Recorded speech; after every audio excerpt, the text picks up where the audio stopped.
জিনকে দ্রুতগতিতে আগুন দিয়ে জ্বালিয়ে পুড়িয়ে ছারকার করার আমল। আসসালামু আলাইকুম ওয়া রাহমাতুল্লাহি ওয়া বারাকাতুহু। নাহমাদুহু ওয়া নাসাল্লি আলা রাসূলিহিল কারীম, আম্মা বাদ। আমাদের এখানে মিস্টার রাজেশ নামে এক দিনী ভাই তার ইউটিউব চ্যানেল থেকে প্রশ্ন করেছে যে, আসসালামু আলাইকুম হুজুর, জিন জাতি, হয়তোবা জিন জাতি হবে, মিথ্যা না সত্য কথা বললো, মিথ্যা বলে তাকে শাস্তি দেওয়ার আমলের ভিডিও দিন, অনেক আশা করে আছি ইনশাআল্লাহ। আমাদের মিস্টার রাজেশ ভাই আমাদের এখানে কমেন্ট করেছে যে, জিন যদি মিথ্যা কথা বলে, অর্থাৎ জিনকে শাস্তি দেওয়ার আমল কি? সম্মানিত প্রিয় দিনী ভাই, ভিডিওটি শুরু করার পূর্বে আপনাদের সবাইকে জানাই আন্তরিক শুভেচ্ছা এবং অভিনন্দন। আমাদের মুমিন মুসলিম ইউটিউব চ্যানেলের সাবস্ক্রাইবার দিনী ভাই এবং বোনেরা, আপনারা বাংলাদেশের কোন কোন প্রান্ত থেকে দেখছেন অবশ্যই কমেন্ট করে জানাবেন। এবং প্রবাসে যারা দিনী ভাই রয়েছেন, যেমন আমাদের ভারতে অনেক ভাই আছে আমাদের ভিডিও দেখে যারা বাংলা বুঝে, এমনকি প্রবাসী সৌদি আরব, কুয়েত, কাতার, মালয়েশিয়া, অস্ট্রেলিয়া, পাকিস্তান, এক কথায় বাংলা ভাষাভাষী মানুষ পৃথিবীর যেখানেই আছে, যেখান থেকেই আমাদের ভিডিও আপনারা দেখছেন, সবাইকে জানাই আন্তরিক শুভেচ্ছা এবং অভিনন্দন জানিয়ে আজকের ভিডিও শুরু করছি। ভিডিওর মেইন টপিক হচ্ছে জিনকে দ্রুত গতিতে আগুন দিয়ে জ্বালিয়ে ছারখার করার আমল। অর্থাৎ আমরা যেমন গাছের ডাল পুড়ি, যেমন পাতা পুড়ি, যেমন আগুনে কোনো কিছু পুড়লে যেমন কালো ছাই হয়ে যায়, ঠিক তেমনি ভাবে আপনারা দুষ্ট প্রকৃতির জিনকে, ইবলিসের সহচরকে এবং যারা আশিক লাভার জিন রয়েছে, যারা প্রতিনিয়তই মানব জাতির সঙ্গে জেনা করেই যাচ্ছে, তাদেরকে আপনারা কিভাবে দ্রুত গতিতে আগুন দিয়ে জ্বালিয়ে দিবেন সেই আমল আজকে আপনাদেরকে প্রদান করা হবে ইনশাল্লাহ। যদিও আমরা ইতিপূর্বে আমাদের ইউটিউব চ্যানেলে বিভিন্ন জায়গায় এই বিষয়ে আলোচনা হয়েছে, তারপরও শর্টকাটে আজকে আপনাদেরকে মেইন 3টি আয়াত সাজেস্ট করব। এই 3টি আয়াত যদি আপনারা ব্যবহার করেন, তাহলে জিন যত বড় শক্তিশালী হোক না কেন, যত বড় ইবলিসের সহচর হোক না কেন, সে জ্বলে ছারখার হয়ে যাবে এবং জ্বলে কয়লা হয়ে যাবে। তো সম্মানিত প্রিয় দিনী ভাই, ভিডিওটি শুরু করার পূর্বে আপনাদেরকে কয়েকটা বিষয় জানা জরুরি। বিষয়গুলো হচ্ছে, যারা এই লাইনে কাজ করেন, যারা রাকি রয়েছে, তাদের জন্য আজকের ভিডিওটা অনেক গুরুত্বপূর্ণ, এবং যারা রোগী রয়েছেন তাদের জন্য আজকের ভিডিওটা অনেক গুরুত্বপূর্ণ। কারণ এখানে কে রাকি কে রোগী সেটা ম্যাটার করে না, ইট ইজ ডাজন্ট ম্যাটার।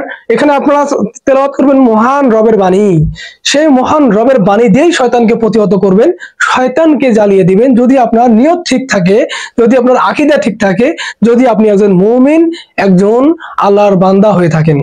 তো সম্মানিত প্রিয় দিনী ভাই, এখানে আমাদের সকলেরই জানা উচিত আমাদেরকে যে বিষয়গুলো ত্যাগ করতে হবে।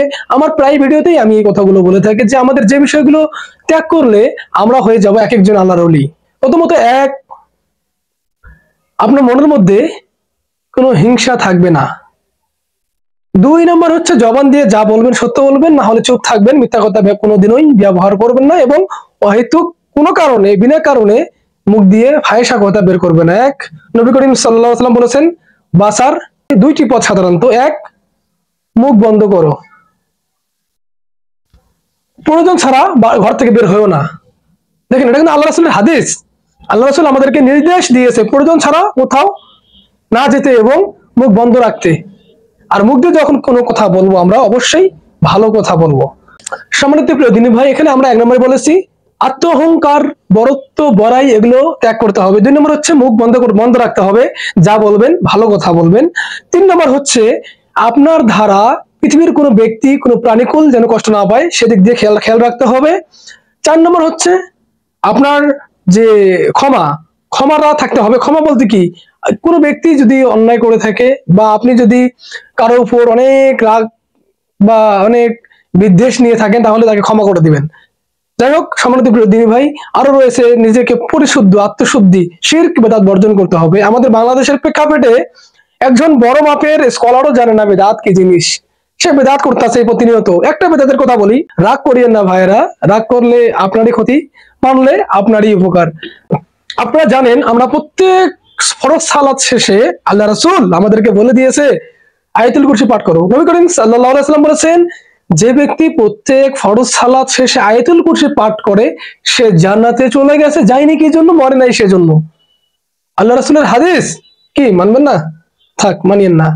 তারপরে আল্লাহ রাসূল কত সুন্দর ফরজ সালাতের শেষে আমাদেরকে জিকির শিখিয়ে গেলেন। সুবহানাল্লাহ, আলহামদুলিল্লাহ, আল্লাহু আকবার। ভাই করবেন না? না করার দরকার নাই, থাক। তারপরে কিছু আমল দিয়ে গেছেন, সূরা ইখলাস, ফালাক, নাস, সূরা ইখলাস, ফালাক, নাস, এই যে সকাল সন্ধ্যা ফরজ সালাতের শেষে এবং মাগরিবের পরে কেউ যদি পরে শরীরে ফু দেয়, তাহলে পৃথিবীর কোনো কিছু তাকে ক্ষতি করতে পারবে না। কেন রে ভাই? আল্লাহ রাসূল এগুলো শিক্ষা দিয়ে যায়নি? এগুলোই তো আমাদেরকে শিক্ষা দিয়ে গিয়েছে। তো আপনি সম্মিলিত সম্মিলিত মোনাজাতের জন্য ইমাম সাহেবের সঙ্গে মারামারি করেন। ইমাম সাহেব যদি সম্মিলিত মোনাজাত না করে তার চাকরি খেয়ে নেন, ইমাম সাহেব যদি সম্মিলিত মোনাজাত না করেন তার বেতন আটকে দেন, ইমাম সাহেব যদি সম্মিলিত মোনাজাত না করে তাহলে তাকে অসম্মাননা করা হয়, গালিগালাজ করা হয়, সে ইয়া হয়ে গেছে, সে দিন থেকে বের হয়ে গেছে, সে অমুক ফতোয়া দিয়ে বসে থাকেন। বরং আল্লাহ রাসূলের এটা সুন্নাহ না, এটা স্পষ্ট বিদআত। দেখেন অনেকে আছে রাগ করবে যে মোল্লা আইছে বেদাত বলতে আইছে, বেদাত কি? এজন্য বলি, আমাদের সমাজে বাংলাদেশের প্রেক্ষাপটে যদি দেখি আমরা, আমাদের অধিকাংশ বেদাত জিনিসটা কি জানে না।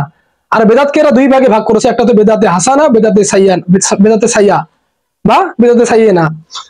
ভালো বেদাত, মন্দ বেদাত, এগুলো কোনোটাই না। মূলত বেদাত যেটা শরিয়া ভিত্তিতে আল্লাহ রাসূল বলে গিয়েছেন, বেদাত সেই কাজ, যে কাজ, যে আমল, আমলের ক্ষেত্রে বেদাত শব্দটা ইউজ হবে, যে আমল আল্লাহ রাসূলের জিন্দেগিতে করেন নাই বা কোরআন নির্দেশ দেন নাই, সেই আমল করলেই বেদাত হয়ে যাবে। এই জন্য আল্লাহ রাসূল ফরজ সালাত শেষে সম্মিলিতভাবে মোনাজাত কোনো হাদিসে পাওয়া যায় না, অতএব আমরা সেটা করব না। এই জন্য যদি আমরা আল্লাহ রাসূলের সুন্নাহ বাদ দিয়ে এই কাজগুলো করতে যাই, তখনই বেদাত হয়ে যাবে। তো সম্মানিত প্রিয় দিনী ভাই, বেদাত এড়িয়ে চলতে হবে। তো আমরা শিরক বিদআত বর্জন করব, কোরআন এবং সহিহ হাদিসের আলোকে জীবন করব, তাহলেই আমাদের রুকাইয়া আমাদের 100 কাজ করবে ইনশাআল্লাহ প্রত্যেকটা ক্ষেত্রে। তো সম্মানিত প্রিয় দিনী ভাই, আসলে আমাদের মূল আলোচনা যদিও এগুলো না, তবে দিনের স্বার্থে আমি এখানে কথা বলতে যাচ্ছি, দিনের স্বার্থে, আপনাকে খুশি করার জন্য নয়। আপনি আমার সাবস্ক্রাইবার হলেই কি না হলেই কি, আপনি আমার ভিডিও দেখলেই কি না দেখলেই কি, এতে যায় আসে না আমার। কারণ আমি এখানে পৃথিবীর কোনো সৃষ্টিকে খুশি করতে আসি নাই, আমার রবকে খুশি করার জন্য এখানে এসেছি। তার সন্তুষ্টি অর্জনের জন্যই মূলত আমি ভিডিও বানাচ্ছি, তার সন্তুষ্টি অর্জনের জন্যই আমি আপনাদেরকে সঠিক আমল দিচ্ছি। কিন্তু এক একটা কোরআনের আয়াতের পাওয়ার আল্লাহ পাক কোরআনুল কারিমে বলে দিয়েছেন, এই কোরআনটা হচ্ছে মুমিনদের জন্য শিফা, আর জালিমদের জন্য ক্ষতি ছাড়া আর কিছুই নয়। অতএব আল্লাহ পাক আরেক জায়গায় বলে দিয়েছেন যে যারা মুমিন তাদের অভিভাবক হচ্ছে আল্লাহ। আরেক জায়গায় আল্লাহ বলে দিয়েছেন আল্লাহ পাক মুমিনদের সাথেই থাকেন, অতএব মুমিনদের কোনো ভয় নেই। যাই হোক, আপনারা জিনকে জ্বালিয়ে দেওয়ার জন্য আপনারা 3টি আয়াত সেট করবেন। 3টি আয়াত বলতে 4টি আয়াত, 4টি আয়াত সেট করবেন। 4টি আয়াতের মাধ্যমেই জিনকে জ্বালিয়ে দিবেন। তার আগে পূর্ব শর্ত হচ্ছে নিজেকে পরিশুদ্ধ করা, আত্মশুদ্ধি করা, নিজেকে পবিত্র করা, কোরআন এবং সহিহ হাদিসের আলোকে জীবন জিন্দেগি কাটিয়ে দেওয়া। নাম্বার 1, জিনকে জ্বালিয়ে দেওয়ার যে প্রসেসিং, মূলত আগে প্রথমত আপনারা জিনের জাদু নষ্ট করবেন, জাদুকর আয়াত দিয়ে পড়ে নেবেন, তারপরে ইসমে আজম পড়বেন 3 বার। মনে রাখবেন, ইসমে আজম এমন একটা জিনিস, নবী করিম সাল্লাল্লাহু আলাইহি সাল্লাম বলেছেন, ইসমে আজম পড়ে আল্লাহর কাছে দোয়া করলে দোয়া কবুল করা হয়। অতএব আপনারা ইসমে আজম পাঠ করবেন। সম্মানিত প্রিয় দিনী ভাই, মনে মনে নিয়ত করে নেবেন যে ইয়া রাব্বুল আলামিন, এ যদি জালেম হয়ে থাকে, এ যদি তোমার শত্রু হয়ে থাকে, ইয়া রাব্বুল আলামিন, যদি মানবতার শত্রু, মানব জাতির শত্রু হয়ে থাকে, তাহলে তুমি তাকে জ্বালিয়ে দাও, তৌফিক দান করো, আমিন। তুমি আমাকে কবুল করো, আমিন। আল্লাহ নিকট নিয়ত করে নেবেন তাকে জানানোর জন্য। প্রথমত ইসমে আজম পড়ে নেবেন 3 বার। তারপরে আপনারা সূরা কলামের 19 নম্বর সূরার 20 নম্বর আয়াত তেলাওয়াত করবেন। কত নম্বর আয়াত? সূরা কলামের 20 নম্বর আয়াত। তারপরে হচ্ছে সূরা বুরুজের 10 নম্বর আয়াত। তারপরে সূরা রহমানের 35 নম্বর আয়াত, আইটি হচ্ছে ইউরসিলু আলাইকুম আশ-শাযুম মিন নারি ওয়া নাসুম ফালা তাকতাসিরান। তারপরে সূরা বাকারার একটি আয়াত, এটা এই মুহূর্তে আমার মনে নেই, তবে আপনারা বের করে নেবেন। ফাসাবাইসারুম ফি নারুম ফাদারাকাত, ফাসাবাইসারুম ফি নারুম ফাদারাকাত, ফাসাবাহাইসারুম ফিহি নারুম ফাদারাকাত, এই কথাটা বেশি বেশি পাঠ করবেন, ফাদারাকাত। তাহলে সে নিমিষেই 1000 কোটি লক্ষ জিন যদি আপনার সামনে আসে, সবাই জ্বলে যাবে কোরআনের পাওয়ারে, আল্লাহ পাক জ্বালিয়ে দিবে ইনশাআল্লাহ। তো সম্মানিত প্রতিদিনই ভাই, আশা করি আপনারা বুঝতে পেরেছেন। এই নতুন নতুন ভিডিও পেতে কমেন্ট করুন, এবং আপনারা পৃথিবীর কোন কোন জায়গা থেকে আমার ভিডিওটা দেখছেন অবশ্যই কমেন্ট করে জানাবেন। আজকে আপনাদের মাঝে এখানেই। সুবহানাকাল্লাহুম্মা বিহামদিকা আশহাদু আল্লা ইলাহা ইল্লা আনতা আস্তাগফিরুকা ওয়া আতুবু ইলাইক। আসসালামু আলাইকুম ওয়া রাহমাতুল্লাহি ওয়া বারাকাতুহু।